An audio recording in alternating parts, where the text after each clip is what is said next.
बिस्मिल्लाहिर्रहमानिर्रहीम। अस्सलामुअलैकुम dear students.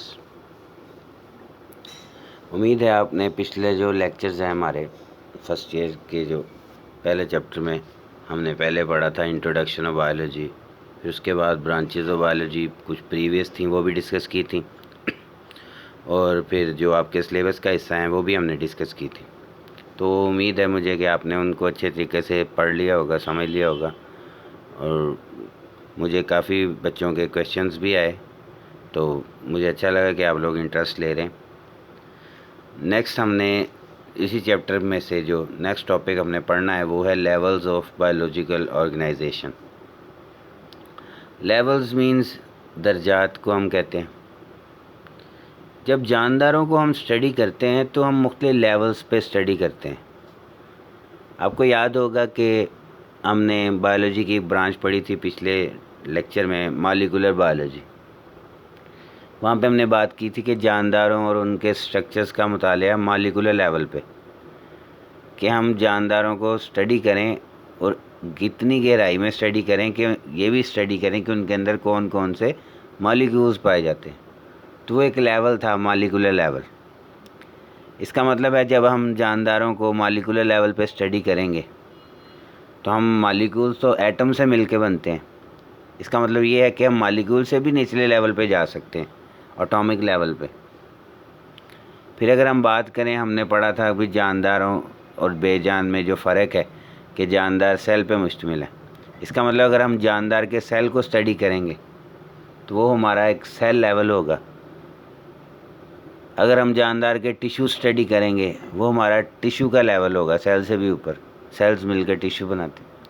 तो लेवल्स ऑफ बायोलॉजिकल ऑर्गेनाइजेशन कि जानदार सिंपल नहीं है, जानदार कम्प्लेक्स चीज़ें हैं, पेचीदा हैं।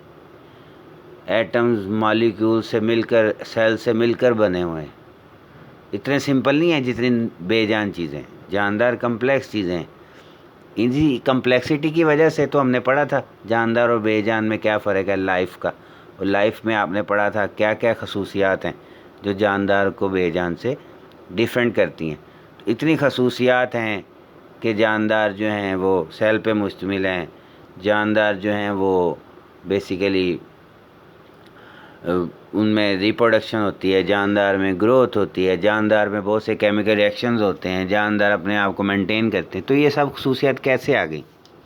क्योंकि जानदार कम्प्लेक्स हैं। तो जब एक चीज़ कम्प्लेक्स होती है तो फिर हम उसको मुख्तलिफ लेवल्स पे स्टडी करते हैं अपनी कन्वीनियंस के लिए, अपनी आसानी के लिए। Chemical basis of life. देखें, बहुत से केमिकल रिएक्शंस हो रहे होते हैं जानदारों के अंदर।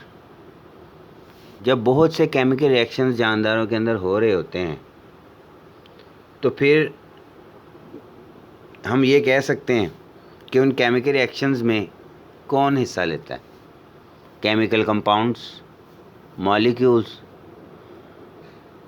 और मॉलिक्यूल्स जो हैं, जैसे पानी है, हाइड्रोजन और ऑक्सीजन से मिलकर बना हुआ है। ग्लूकोज है, C6H12O6, कार्बन, हाइड्रोजन और ऑक्सीजन से मिलकर बना हुआ। इसी तरह कार्बन डाइऑक्साइड है, कार्बन और ऑक्सीजन से मिलकर बने हुए।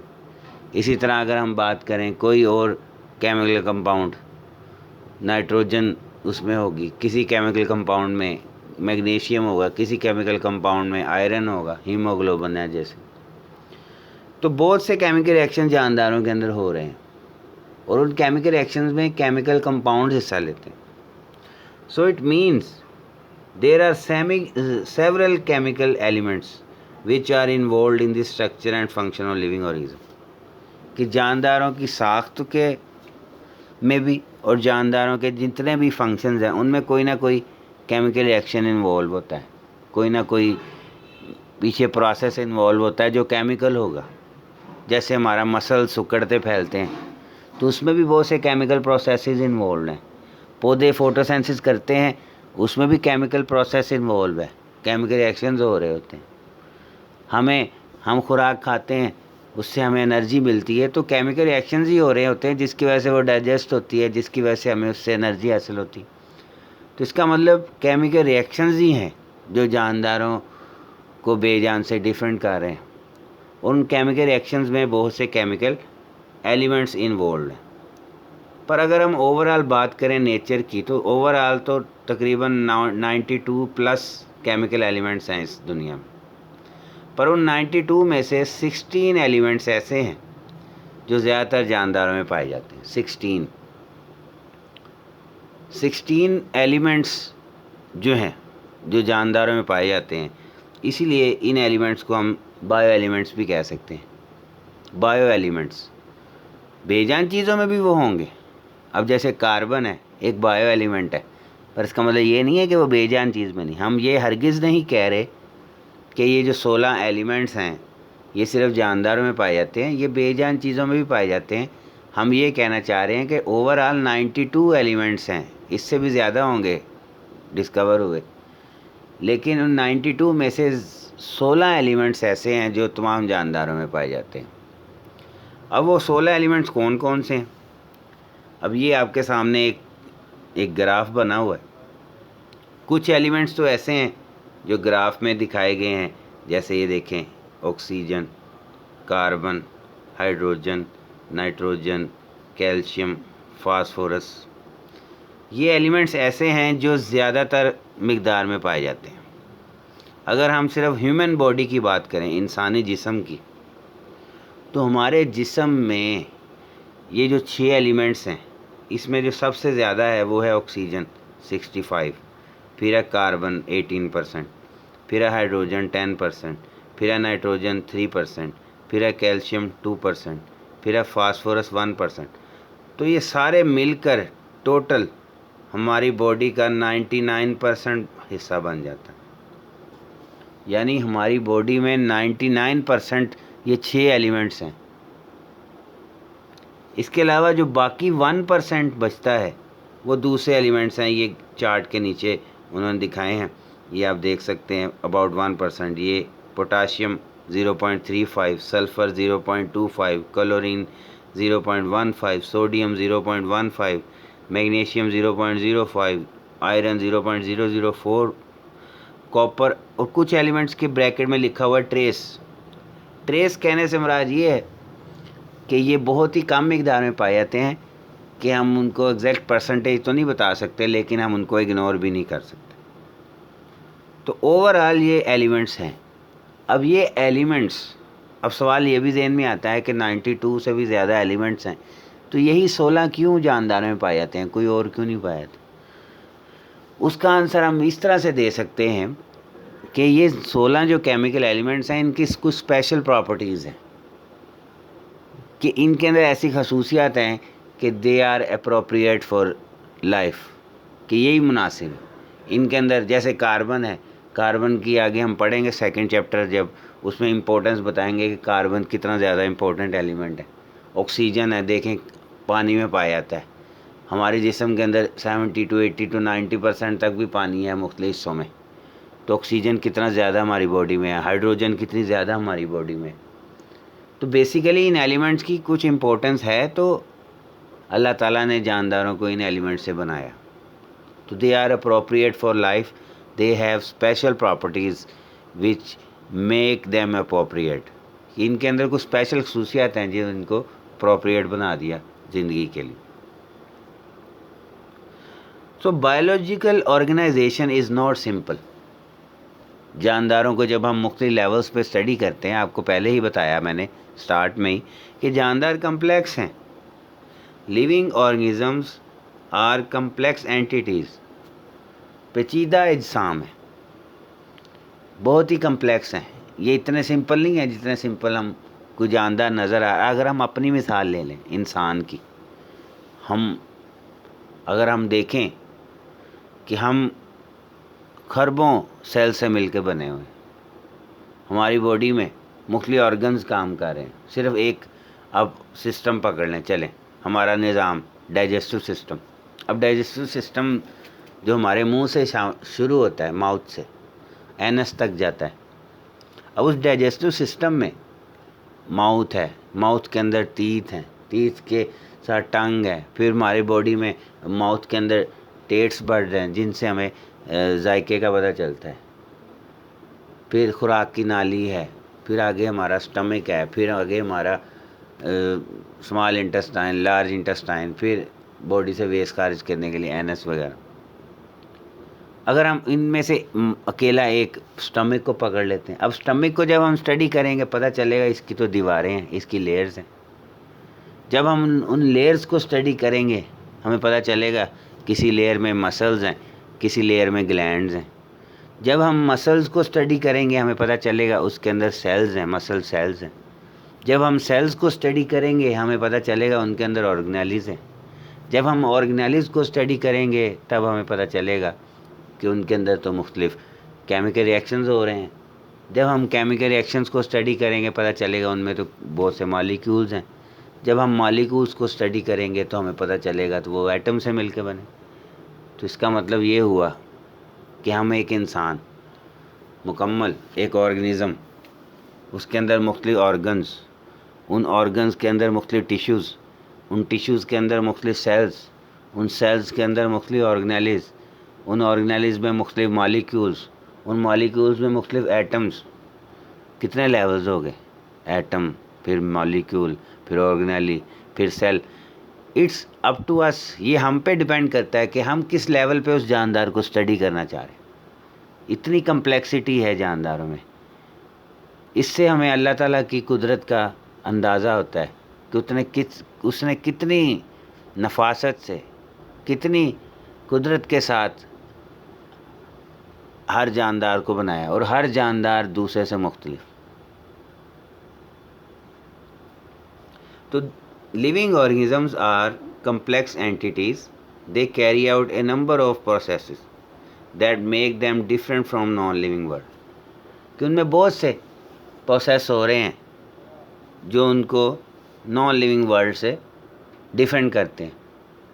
अब मिसाल के तौर पे एक लिविंग ऑर्गेनिज्म है, उसके अंदर बिल्ट इन का मतलब पहले से ही बनाए गए, हमारी बॉडी में पहले से ही बनाए गए मैकेनिज़म्स हैं, अल्लाह ताला ने ही बनाए हैं। हम कोई बेजान चीज़ नहीं है। जैसे एक कमरा है, वो गर्म होता है तो हम उसमें एसी लगा लेते हैं, ये तो हमारा लगाया हुआ ना आर्टिफिशियल निज़ाम है ताकि कमरा ठंडा रहे। पर अल्लाह ताला ने हमारे जिस्म को ठंडा रखने के लिए पहले ही जिस्म में स्वेट ग्लैंड्स बना दिए कि जब हमें गर्मी लगेगी तो पसीना आएगा ताकि जिस्म को ठंडा हो जाए। ये बिल्ट इन चीज़ें हैं, ये अल्लाह ताला ने पहले से हमारे जिस्म में बना दी। आँखें बिल्ट इन नहीं है ना, हम किस चीज़ को देख सकते हैं। हमारे दिल की धड़कन, दिल बिल्ट इन है, लेकिन वो रेगुलेट होता है जब हम भागते दौड़ते हैं, एक्सरसाइज करते हैं, धड़कन तेज़ होती है। क्यों? क्योंकि मसल्स को ज़्यादा ऑक्सीजन चाहिए होती है, ज़्यादा खून चाहिए होता है, दिल तेज़ी से धड़कने लग जाता है। तो इसका मतलब एक लिविंग थिंग जो है उसके अंदर रेगुलेटरी मैकेनिज़म्स हैं जिनका ताल्लुक़ माहौल के साथ होता है। अब माहौल में तब्दीली होती है, वो मैकेनिज़्म चल पड़ता है ताकि हम अपने आप को कायम रख सकें। हमारे जिस्म, इंटेग्रिटी कहते हैं बका को, स्ट्रक्चर के लिहाज से भी और फंक्शन के लिहाज से भी हमारी बॉडी जो है वो सर्वाइव कर सके। तो एक जानदार के जिस्म में अल्लाह ताला ने पहले से ही रेगुलेटरी मैकेनिज़्म बनाए हैं। तो उसका मतलब ये हुआ कि biological organisation is not simple. Biological organization simple नहीं है। अब आगे मुख्तलिफ लेवल्स हैं, इस डायग्राम में आपको बताना चाह रहे हैं एक स्केच के ज़रिए कि मिसाल के तौर पे हम आगाज़ कर लेते हैं एटम से। अब एटम कोई भी हो सकता है, वो हाइड्रोजन ऑक्सीजन ने मिलके बना लिया मॉलिक्यूल, पानी। फिर मॉलिक्यूल्स ने मिलके बनाए सेल के मुख्तलिफ हिस्से, तो बन गया सेल। सेल जो है वो एक सेल था, सेल ने मिलके बनाया टिश्यू जैसे ये इन्होंने यहाँ पे मिसाल दे दी, हड्डी, ये एक ऑर्गन, सारी हड्डियाँ मिलके बन गया ऑर्गन सिस्टम, हमारा स्केलेटल सिस्टम। अब हमारे जिस्म में मुख्तलिफ सिस्टम्स हैं, जैसे digestive system, excretory system, digestive system के बाद सर्कुलेटरी सिस्टम, नर्वस सिस्टम, सारे सिस्टम्स मिलके क्या बन गया? ऑर्गेनिज्म। अब ये एक उन्होंने एलिफेंट बना दिया यहाँ पे। अब एक एलिफेंट है, वो एक ऑर्गेनिज्म है, लेकिन अगर 10-15 एलिफेंट एक जगह पे मौजूद हैं तो वो पॉपुलेशन है। यानी एक ही किस्म के जानदार जब एक जगह पे मौजूद होते हैं, वो भी ग्रुप है, वो पॉपुलेशन। पर जब मुख्तलिफ़ किस्म के जानदार जो हैं एक जगह पे मौजूद हों, जैसे यहाँ पे एक दरख्त भी है, यहाँ पे एक ज़राफ़ा भी है, यहाँ पे एक एलिफेंट भी है, यहाँ पे ग्रास भी होगी, तो ये मुख्तलिफ़ जानदार जब एक ही जगह पे मौजूद है तो वो कम्युनिटी। फिर जब कम्युनिटी जो है एक ख़ास माहौल में रह रही हो, जैसे ये एक रेगिस्तानी इलाके में एक कम्युनिटी है, यहाँ पे रेत ही रेत नज़र आ रही है, अंदर मुख्तलिफ़ जानदार हैं, ये एक रेगिस्तानी इलाका है, तो ये एक इकोसिस्टम है। और सारे इकोसिस्टम मिलके ये सारी ज़मीन बनी हुई है, ये हमारी सारी ज़मीन एक बायोस्फीयर है। तो अब देखें जानदारों का आप किस लेवल पे स्टडी कर सकते हैं। आप स्मॉलेस्ट लेवल से शुरू होकर लार्जेस्ट लेवल पे आ सकते हैं, या आप लार्जेस्ट लेवल से शुरू होकर स्मॉलेस्ट लेवल पे भी जा सकते हैं। इट डिपेंड्स अपॉन कि हम जानदार को किस लेवल पे स्टडी करना चाहते हैं। तो बायोलॉजिकल ऑर्गेनाइजेशन जो है इज़ नॉट सिंपल। जानदार कम्प्लेक्स चीज़ें हैं। एक जानदार आगे उससे भी अगले लेवल्स पे हम जा सकते हैं, species, population, community, ecosystem, biosphere. हम निचले लेवल्स पे भी आ सकते हैं, ऑर्गेनिज्म से पीछे ऑर्गन सिस्टम से पीछे ऑर्गन से टिश्यूज़, टिश्यूज़ से सेल से मॉलिक्यूल से atoms. It depends upon us.